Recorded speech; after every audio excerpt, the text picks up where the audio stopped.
तो hey guys, welcome to another video on this channel.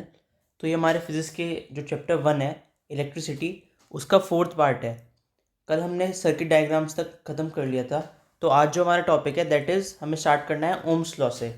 Okay, Ohm's law.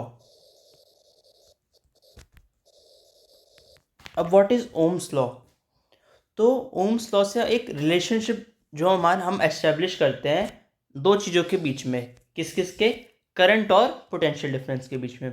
So it gives a relationship between current and potential difference। Potential difference, इन दोनों के बीच में एक relationship establish करते हैं, बताते हैं इन दोनों के बीच में क्या एक रिलेशन है। तो ओम्स लॉ को हम डिफाइन कैसे करेंगे? ये तो हमने इजी लैंग्वेज में समझ लिया कि ओम्स लॉ से हमें क्या मिलता है। सो अब according to Ohm's law, at constant temperature, या कहें एट कांस्टेंट, अगर फिजिकल कंडीशंस कांस्टेंट है हमारी, तो एट कांस्टेंट टेम्परेचर, ये एक फिजिकल कंडीशन में आता है हमारा, the current flowing through a conductor,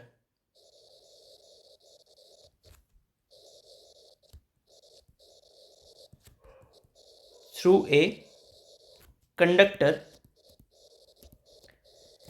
is directly proportional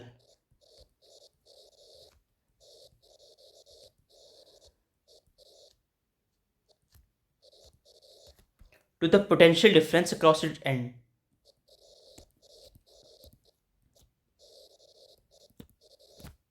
difference across its ends। तो मैंने क्या कहा था आपसे, ओम्स लॉ किसके बीच में हमारा रिलेशन देता है? It gives us a relation between current and potential difference.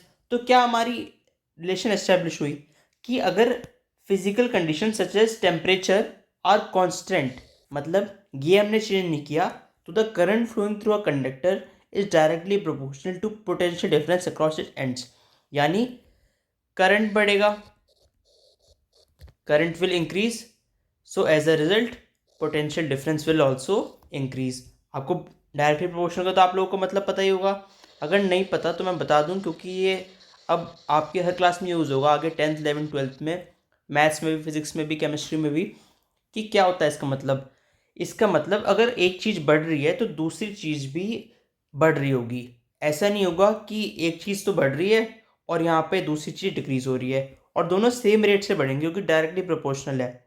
ठीक है, तो अब क्योंकि यहाँ दोनों कि at constant temperature current proportional होगा पोटेंशियल डिफरेंस के, तो इसका मतलब हमारा रिलेशन क्या निकला?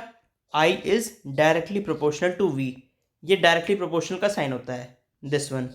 ठीक है, तो या तो I is directly proportional to V का हो, या V is directly proportional to I, वो तो दोनों एक ही बात है। अब या तो A is equals to B का हो या B is equals to A. ठीक है, तो अब हमारे अगर ये रिलेशन है I is directly proportional to V, और ये हमारा हमारा सिंबल है, तो I is equals to V are,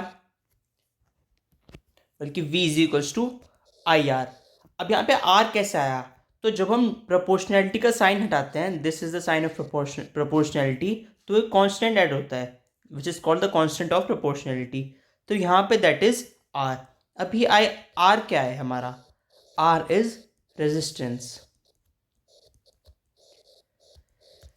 ठीक है, तो v, अगर i को हम इस तरफ लेके जाएं तो v upon I is equals to are.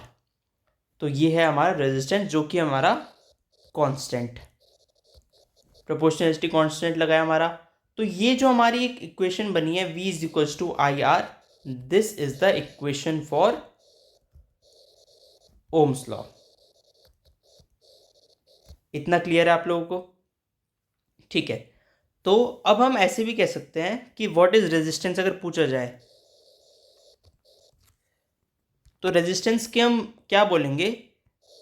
Resistance is the ratio of potential difference applied between the ends of a conductor and the current flowing through it is a constant quantity called resistance, यानी potential difference applied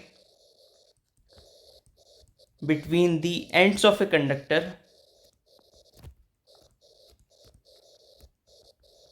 and the current flowing through it.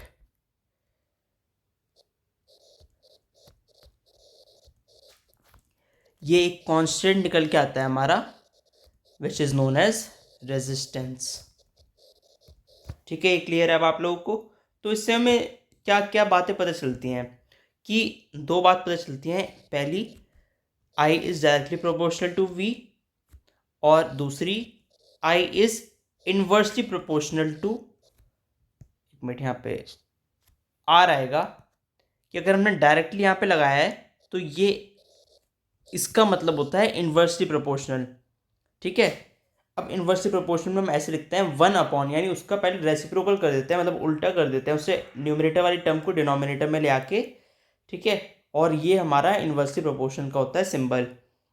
तो अब क्योंकि मैंने आपको बता दिया कि कौन सी चीज़ किसकी डायरेक्टली प्रोपोर्शनल है, कौन सी इन्वर्सली प्रोपोर्शनल, तो अगर हम बताएं क्योंकि डायरेक्ट है, तो क्योंकि पोटेंशियल डिफरेंस है आई के डायरेक्टली प्रोपोर्शनल, तो अगर पोटेंशियल डिफरेंस हम डबल कर लें, हमारा एक्स वोल्ट है कोई और हम उससे डबल कर ले 2x वोल्ट कर ले, तो आई भी हमारा 2 टाइम्स हो जाएगा क्योंकि डायरेक्टली प्रोपोर्शनल है। लेकिन अगर हम रेजिस्टेंस को डबल करें, ठीक है, रेजिस्टेंस हमारा 2x हो जाए हमारा, और अगर पहले इनिशियली हमारा x हो,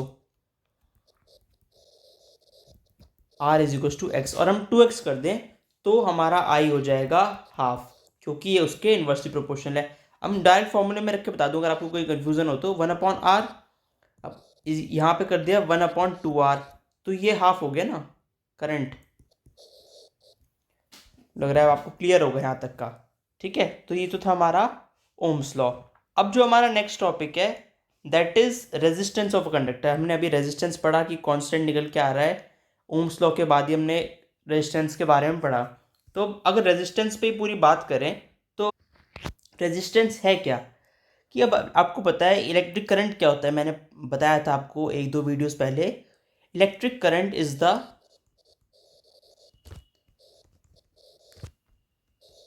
flow of electrons, flow of electrons.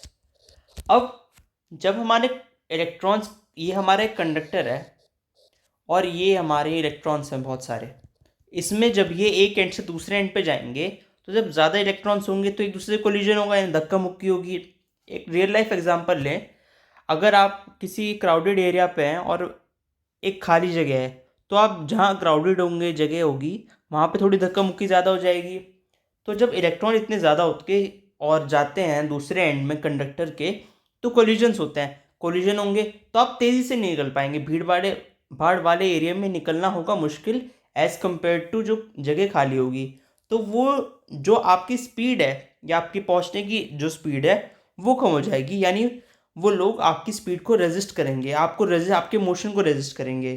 तो सिमिलरली जो कंडक्टर की प्रॉपर्टी होती है जिससे वो करंट के फ्लो को रेजिस्ट करता है, दैट इज रेजिस्टेंस। ठीक है, तो मैं एक बार लिख दूं इसे, the property of a conductor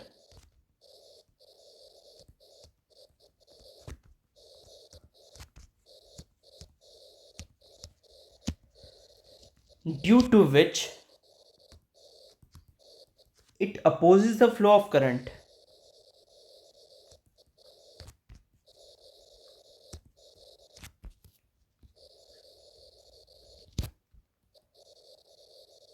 through it is called क्या चीज़, रेजिस्टेंस।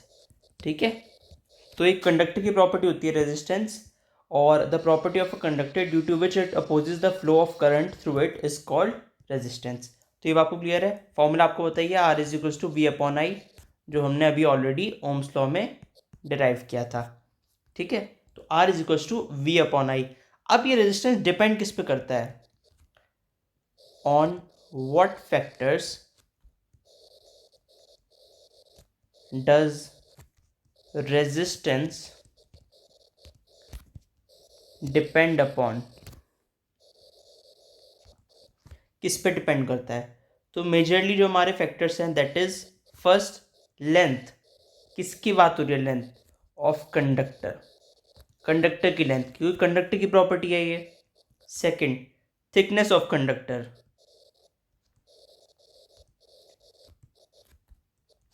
कंडक्टर, ठीक है। एक मिनट में यहाँ इसे कॉपी कर लूँ, ठीक है। तो ये हमारी कंडक्टर की प्रॉपर्टी है, सारी हमारी कंडक्टर की प्रॉपर्टीज ही हैं। थर्ड है हमारा, किस चीज़ पे डिपेंड करता है ये? नेचर ऑफ मटेरियल, किस चीज़ से हमारा कंडक्टर बना हुआ है।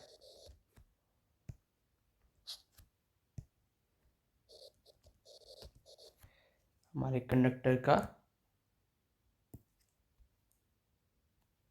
ठीक है। और जो हमारी फोर्थ और लास्ट चीज़ है इस पर डिपेंड करता है, दैट इज टेम्परेचर। ये एक फिजिकल कंडीशन है।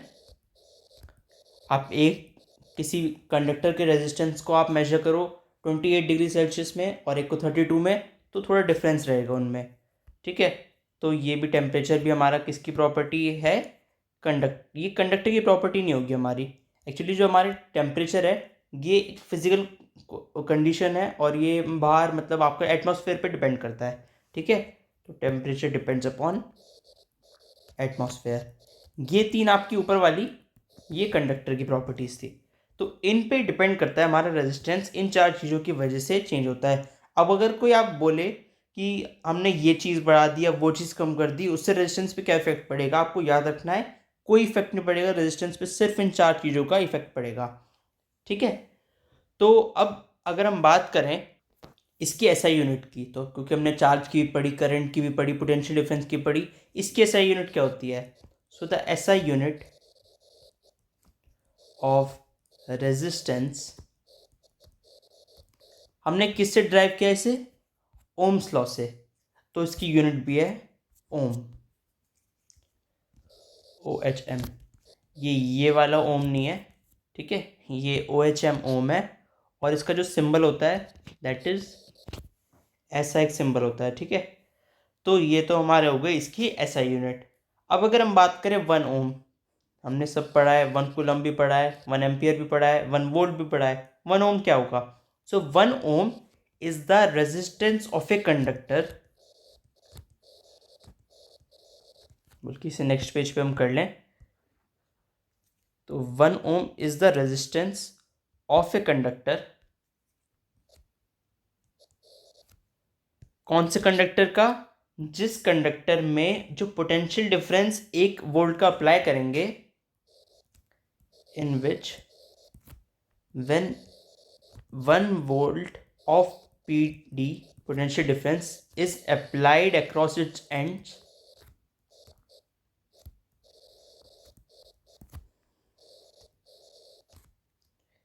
a current of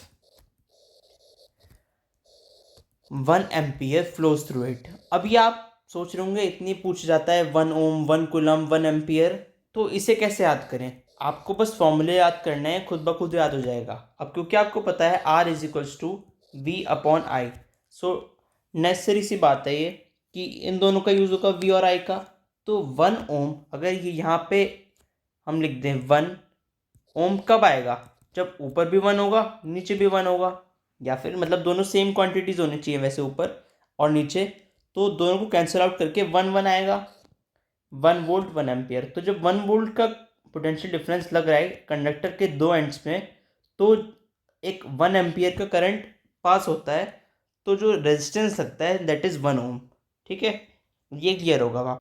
अब एक न्यूमेरिकल कर लेते हैं इस पर। तो क्वेश्चन है हमारा कि एक सिंपल इलेक्ट्रिक सर्किट में 24 वोल्ट की बैटरी है, has a resistance of 60 ohms, what will be the current? बहुत ही सिंपल सा है, शायद आप लोगों ने कर भी लिया होगा। इसकी मैथ्स भी बहुत सिंपल है क्योंकि कैलकुलेशन बहुत इजी दी हुई है। रेजिस्टेंस ऑफ जो वायर है वो हम नेग्लिजिबल लेंगे, ठीक है, कनेक्टिंग वायर्स का। तो V upon I is equals to R, I is equals to V upon R. V is 24, R is 60, 12 2 ज़ा 12 5 ज़ा, या फिर आप सिंपल उसे 6 से भी कर सकते थे। 0.4 एम्पियर इज़ द आंसर, यानी 0.4 एम्पियर का करंट फ्लो होगा जब हमारा 24 वोल्ट की बैटरी होगी और रेजिस्टर होगा 60 ओम्स का। रेजिस्टर वही सब्सटेंस है जो रेजिस्टेंस ऑफर करता है, ठीक है। तो ये तो हमारा पहला क्वेश्चन था। अब एक और न्यूमेरिकल करते हैं, ये बहुत बार पूछा जाता है बोर्ड एग्जाम्स में भी और आपके होम बोर्ड्स में, मतलब आपके जो होम एग्जाम्स होते हैं उसमें भी। एक इलेक्ट्रिक आयरन है, iron draws a current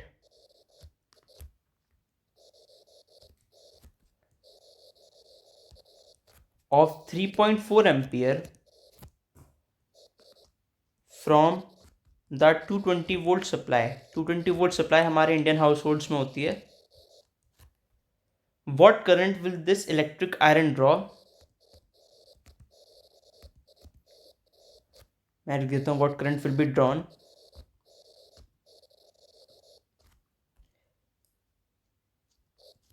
when connected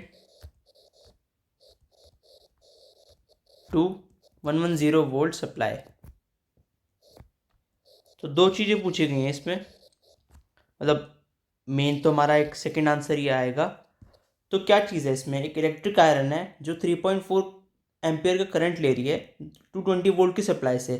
कितना करंट आएगा जब ये हम 110 वोल्ट की सप्लाई कर देंगे चेंज, ठीक है। तो अब देखिए नॉर्मल सी बात है, क्योंकि कांस्टेंट रहता है तो 220 वोल्ट सप्लाई है, सप्लाई आधी कर दी, करंट आता हो जाएगा 1.7 एम्पियर। पर ये ऐसे नहीं करना, हमें क्या करना है, V is equals to I R. हमें V पता है, I पता है, R निकालना है। V upon I is equals to R, R constant रहेगा दोनों चीज़ में। तो V अपॉन आई कितना है हमारा, 220 अपॉन 3.4, दैट इज 64.7 ओम। अभी आपका आ चुका है रेजिस्टेंस, ठीक है, ये हमारा रेजिस्टेंस आया है। अब हमें निकालना है करंट कितना आएगा जब 110 वोल्ट की सप्लाई है। V is equals to I R, V upon R is equals to I, V is 110 upon 64.7, हमें आई निकालना है, I is equals to 1.7 ampere. तो ये हो गया हमारा सेकंड न्यूमेरिकल इसी चीज़ का। तो अब जो हमारा नेक्स्ट चीज़ है कि ग्राफ क्या होता है between V and I. Graph मतलब हम प्लॉट जब करेंगे वैल्यूज़ का तो क्या ग्राफ हमारा निकल के आएगा। तो ये वाला ग्राफ वाला पोर्शन मैं आपको कल करवाऊंगा। एक और न्यूमेरिकल कर लेते हैं जिससे टॉपिक हमें अच्छे से क्लियर हो जाए। तो एक सिंपल सा ही हमारा एक न्यूमेरिकल है। एक हमारा 4 ओम का रेजिस्टर है, 4 ohm resistor is connected across the terminals of a battery, terminals of a battery. The number of coulombs passing through the resistor per second, number of coulombs passing through the resistor